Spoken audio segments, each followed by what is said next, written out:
Sir.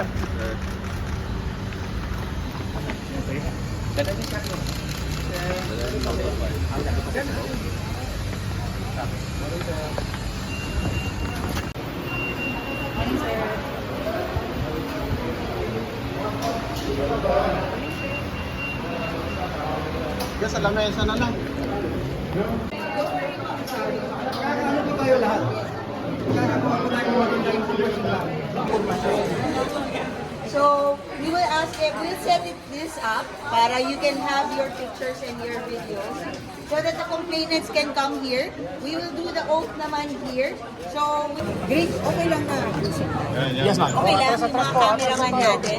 Hindi po kami aalis. Verified complaint filed before the office of the ombudsman. Yes. Do you confirm that the contents thereof are true and correct based on your own personal knowledge? Yes. And that the contents thereof are based on authentic records in your possession? Number 57, proceed to Window 3.